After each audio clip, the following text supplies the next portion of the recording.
Olá, bom dia a todos e a todas.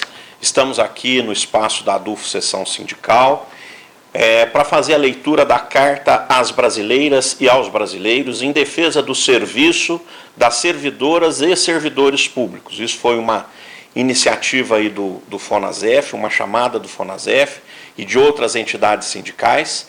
E nós estamos então aqui hoje em companhia de outras entidades, companheiras na luta também pela defesa do serviço público. Estamos, portanto, a ADUFO, Seção Sindical, aqui representada por mim, sou o Sidney Ruoco, presidente da ADUFO.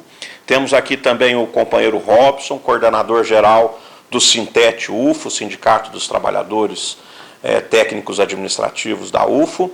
Temos o professor Neivaldo, representando o Sindiut, Uberlândia, né? Do Serviço Público Estadual de Uberlândia. Temos a Jaciara representando o PSOL, né, Uberlândia. Então, eu vou passar a palavra agora imediatamente ao Robson, que fará a leitura do primeiro trecho dessa carta em defesa do serviço das servidoras e servidores públicos do Brasil. Bom dia a todos e todas. Carta às brasileiras e aos brasileiros em defesa do serviço público, das servidoras e servidores públicos. O serviço público no Brasil começa a ser estruturado desde 1808, porém a sua consolidação e reconhecimento se dá a passos lentos, a partir de 1939, com a aprovação do decreto 1713/39, o trabalho no serviço público recebe sua primeira regulamentação. Mesmo assim, tornam-se comuns práticas de clientelismo e apadrinhamento político para ingresso de servidores e servidoras e servidoras no serviço público. Somente com a Constituição de 1988, em seu artigo 37, é que a regulamentação do trabalho ganha novas configurações, como, por exemplo, a estabilidade de servidores e servidoras, direito da população, pois garante imparcialidade e impessoalidade para defender os direitos de todos e todas, e a exigência de concurso para ingresso no serviço público. É importante destacar que são serviços públicos que concretizam direitos sociais para a população e por meio do serviço público que saúde, educação, previdência, assistência social, moradia, segurança e tantas outras necessidades da classe trabalhadora e do povo pobre se tornam direitos conquistados. Mesmo o serviço público tendo essa relevância para a população e, em especial, o povo mais pobre, diversas contrarreformas que retiram direitos já foram realizadas no Brasil. Nesse país continental, os serviços públicos são cada vez mais imprescindíveis para garantir, inclusive, a sobrevivência do nosso povo. Como afirmou a Carta do Povo Brasileiro em defesa da democracia, neste parágrafo, vivemos em país de profundas desigualdades sociais, com carências em serviços públicos essenciais, como saúde, educação, habitação e segurança pública. Temos muito a caminhar no desenvolvimento das nossas potencialidades econômicas de forma sustentável. O Estado apresenta-se ineficiente diante dos seus inúmeros desafios. Pleitos por maior respeito e igualdade de condições em matéria de raça, gênero e orientação sexual ainda estão longe de ser atendidos com a devida plenitude. É preciso revogar a Emenda Constitucional 95, que congela investimentos sociais e libera recursos do Fundo Único para o pagamento de juros e amortizações da dívida com os bancos. Também é importante realizar uma auditoria da dívida, revogar a contrarreforma trabalhista, que retira direitos históricos da classe trabalhadora, e as contrarreformas da Previdência, colocando o país numa escalada de violência contra as populações LGBTQIA+, indígenas, trabalhadores rurais e retirada de direitos. Atualmente, a PEC 32, de iniciativa do governo Bolsonaro, com o argumento de diminuir o papel do Estado, é a principal tentativa de desmonte do serviço público. Além de outras questões, essa proposta da reforma administrativa, na lógica bolsonarista de aprofundamento do Estado neoliberal, com precarização dos serviços públicos, terceirização, corte de direitos antecipando os ataques da reforma administrativa, assim como propicia o retorno ao sistema anterior de ingresso no serviço público por indicação e não por concurso público. Esse governo é responsável também pelo congelamento de salários de servidoras e servidores públicos federais em um período de inflação recorde em um só governo neste século.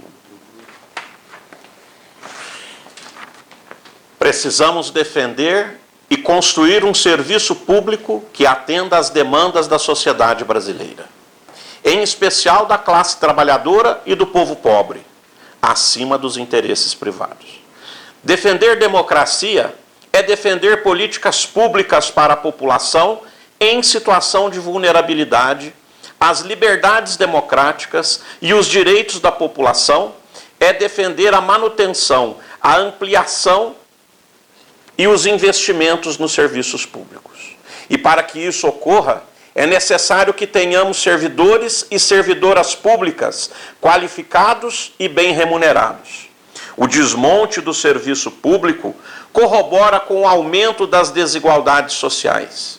Em um país como o Brasil, o serviço público é um setor estratégico para atender a população e para diminuir essas desigualdades. Por isso, o serviço público tem de ser uma política estrutural e permanente, não uma política ocasional de governo. Que o serviço público brasileiro seja do tamanho da necessidade do povo brasileiro, sempre. Termina aqui, então, o documento. Eu gostaria de chamar novamente os companheiros e a companheira, para que a gente possa até fazer as nossas considerações finais. E eu queria dizer que, obviamente, todas as entidades aqui representadas assinaram essa carta, mas essa carta também está aberta. Nós vamos deixar o link aí na transmissão do YouTube, nas redes sociais das entidades, para que as pessoas possam acessar e, se concordarem, assinar, endossando a carta. E eu gostaria de, vamos dizer, rapidamente colocar para os companheiros e para a companheira que, lida a carta, isso é um pedido à ponderação no dia do voto, né?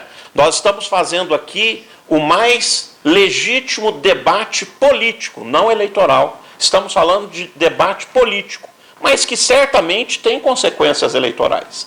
Porque o debate político, segundo a Constituição de um país democrático, garante, né, a liberdade de expressão, é justamente para que o eleitor possa se orientar no dia do voto. Então, se essa carta faz considerações que o eleitor concorda, ele deve se basear nessas considerações para escolher o seu candidato ou a sua candidata agora nas eleições que se aproximam. Não só o candidato ao cargo de presidente da República, mas também a deputado estadual, deputado federal, governador, governadora. Então, eu gostaria, sim, da gente rapidamente fechar com algumas considerações a esse respeito, né? Para que essa carta e as várias outras que antecederam a essa tenham consequência no período que eu diria que para usar o tema que está em voga nos últimos dias, né? É o coroamento da democracia, né? A democracia é coroada com as eleições. Então, nada mais justo do que a sociedade organizada na forma de sindicatos, de partidos políticos, etc., se manifestar para o público dizendo o que ela acha da sociedade, das políticas públicas, para que isso norteie o voto no dia da eleição. Perfeito, professor. Bom, eu gostaria, para finalizar, de chamar a reflexão do pessoal a respeito do conceito de Estado, tá? Porque eu acho que tem tudo a ver com o que a gente está vivendo agora. O Estado é a forma que a nação se organiza administrativa e politicamente para poder criar uma sociedade mais justa, mais equilibrada. Por que eu estou falando isso? Porque quando qualquer governo, seja ele qual for, se apropria do Estado como se fosse ele o dono daquelas políticas, ele causa um prejuízo enorme à sociedade. Então, se nós fizermos uma reflexão bem ponderada, bem consciente, né, ao longo da história do país, desde a redemocratização para cá, a gente vai assistir alguns governos se apropriando do Estado para privilegiar uma elite burguesa desse país. Somente durante um período nós tivemos algum equacionamento, né, social nesse país, foi quando se entendeu o Estado como um instrumento da sociedade, como algo importante. E nós, servidores públicos, né, o serviço público, nós somos o Estado. Por isso a nossa defesa nesse dia, pelo serviço e pelos servidores. E o nosso chamamento à consciência. Avalie na hora do voto. Quem até hoje, na história desse país, tratou o Estado como um instrumento social de equalização do desequilíbrio social do nosso país, e quem tem uma tendência maior a trazer isso para uma casta mais privilegiada dentro da sociedade. E aí a gente vai ter um voto consciente, principalmente os indecisos. É preciso a gente pensar nisso, decidir nosso voto, resolver essa eleição da forma mais democrática que nós encontrarmos. Um abraço a todos. Bom dia a todos e a todas. Sou o professor Neivaldo, da diretoria local e estadual também do Sindiúte. Queremos agradecer a oportunidade desse espaço, a importância de ler esta carta, e não só de lê-la, mas fazer a reflexão e assumi-la. Nós vivemos o período eleitoral, e nós temos aqui em jogo o papel do Estado. Nós conhecemos o Estado como bem-estar social e conhecemos o Estado mínimo. E muitos dos candidatos que estão aí, em nome da eficiência do Estado, levam o discurso do Estado mínimo, e nós sabemos a consequência disso para as nossas vidas. Hoje, o Sindiúte está reunido em Belo Horizonte, nós temos representantes do Estado todo, entregando também uma carta, a todos os candidatos a governador do nosso Estado. Não está presente, não foi o governador atual, mas nós entregamos uma carta como essa, colocando os compromissos que nós queremos que o governador do Estado assuma com o funcionalismo público do Estado, que vem perdendo a cada dia os seus direitos conquistados com muita luta. Então, é isso, e reforçando o que os companheiros disseram, não basta pensarmos também só nos majoritários. Nós temos que fazer uma reflexão de quais são os candidatos que nós queremos que nos represente no campo majoritário, mas nós também precisamos pensar quem nos representa na Assembleia Legislativa, na Câmara de Deputados e no Senado. Precisamos ter aliados que defendam os nossos direitos. Muito obrigado. Eu, Jaciara, aqui estou enquanto servidora pública federal, representante do PSOL de Uberlândia. Nós do PSOL, nós nos unimos nessas eleições em defesa da democracia. Nós entendemos que era importante abrir mão de uma candidatura própria para unirmos força, porque o que está aqui hoje em questão é a defesa da democracia. E nós todos estamos aqui, lendo essa carta, buscando a defesa dos direitos de todos os trabalhadores, não apenas os servidores públicos, em defesa, acima de tudo, do nosso Estado democrático de direito. Obrigada, professor. Gente, muito obrigado a todos que estejam acompanhando aí pelas mídias digitais. Esse vídeo, obviamente, ficará disponível aí nas nossas redes sociais, na própria plataforma aí do YouTube, para que as pessoas possam acompanhar aí no momento que for oportuno.